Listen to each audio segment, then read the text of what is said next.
just the normal mundane stuff. It's not to say that they're bad or good. I mean, they're kind of a necessary evil even if you want to call them an evil, but there you are. That's what political parties do. Movements, on the other hand, often defy political parties. In fact, political parties very often are horrified by movements. Movements challenge the status quo.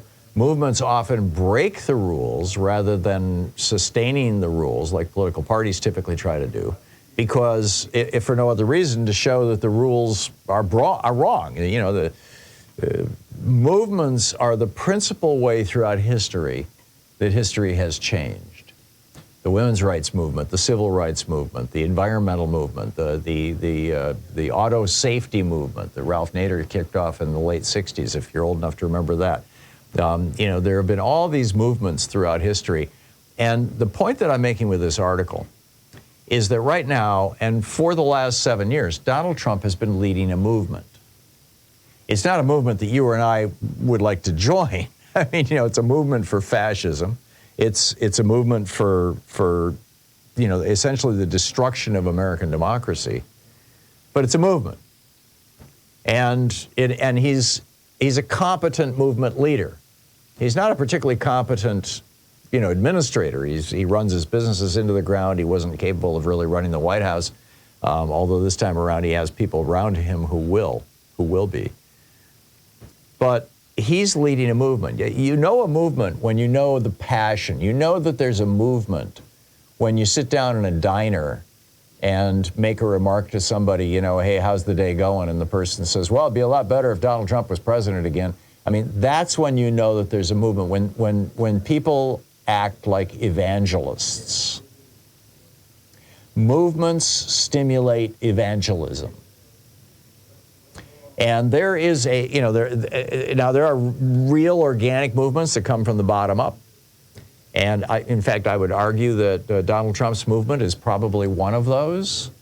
It's grounded in white supremacy and racism. It's grounded as a backlash to everything from the Brown versus Board of Education decision in 1954 through the Civil Rights and Voting Rights Acts of 64 and 65 to the whole critical race theory thing and everything. I mean, it's grounded in that. But it is a foundational movement, every bit as real as the civil rights movement was. It's just for the opposite goal. It's an anti-civil rights movement, but it's nonetheless a movement. And movements have the power to get people out in the streets. The last time we had a real movement, now the left has had, we've had a number of movements. We had the Occupy movement. It got hijacked by a Maoist cult leader in New York City who convinced everybody that we shouldn't have leaders and we should wave our hands instead of clapping and just weird stuff. It basically got taken over by a cult and it killed it, the Occupy movement. We've had the civil rights movement for a long, long time, and it's still, it's become more institutional, but there's still a movement there. There's an environmental movement. You've got the Sunrise Movement, which is young people. You've got the, disruptive movements in the climate space as well. You had SDS, which I was a member of, which was very much a movement. It started out as a movement for racial equality and anti-poverty and ended up a movement against the war in Vietnam. I would argue that most recently, the biggest movement we've seen on the left or within the Democratic Party was the Bernie Sanders movement. And Bernie himself repeatedly said, this isn't about me, it's not even about my candidacy, it's about building a movement. My friend Joe Madison, who is one of the most brilliant radio hosts, bar none, on the air anywhere in the country. He's on Sirius XM on the Urban View channel in the mornings I think he's on from 6 to 10 or 6 to 11, whatever. Joe famously says, and has said for years and has said on this program, that the difference between a moment and a movement is sacrifice.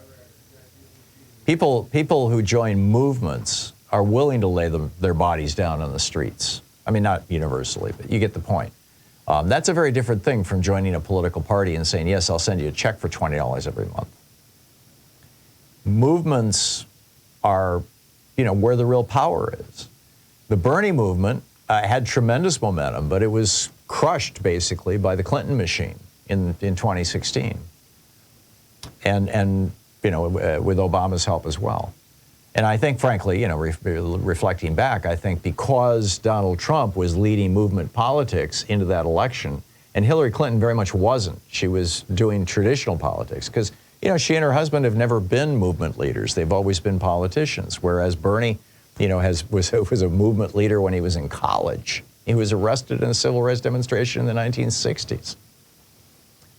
So what you see is the need for movement. I mean, for a movement. And frankly, what would that movement be? I'm seeing several emerge right now. I'm seeing a new women's movement emerge. We don't yet have a charismatic leader, and a charismatic leader is almost always essential for a successful movement over time. Typically, they're not the people who start the movement.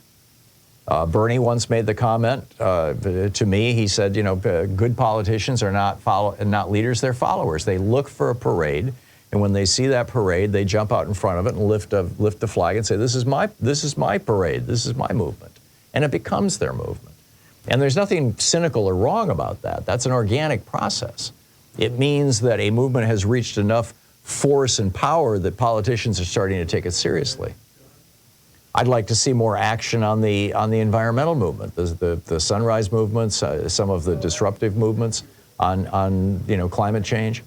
As I said, you have the women's movement, and right now Kate Cox is its martyr. I talk in the article about martyrs and the need for them.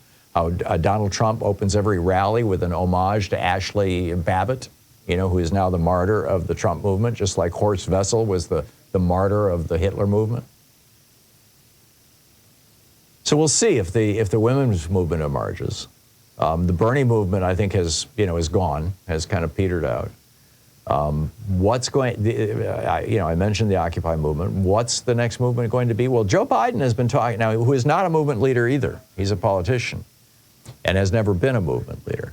But Joe Biden is talking about trying to create a new movement for democracy in the United States. And this will become, I think, one of the major issues in the election next November, is whether, literally, as Joe Biden says, democracy's on the ballot. Are we going to continue to be a democratic republic, or aspire to be a better democratic republic, or become fully a democratic republic?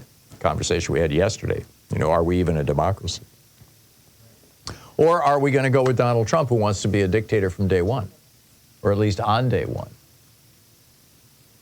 And, then we'll see where you go from there. You don't start by being a dictator on day one and then say, I guess I'm done now. I'll stop being a dictator. It's typically not how it works. So the bottom line, I am not, I'm not a movement leader. I am a movement follower. Like I said, I was in SDS. Got arrested for my troubles, and spent a week in jail. But this is what people do in movements: is they are willing to lay down their lives, or at least their bodies, or at least their time. They're willing to suffer inconvenience, and in some cases far worse, and they become evangelical. And I'm hoping that we will see some movement leaders emerge, in particular in the environmental space, in the social justice space, in the women's movement space, the abortion rights space.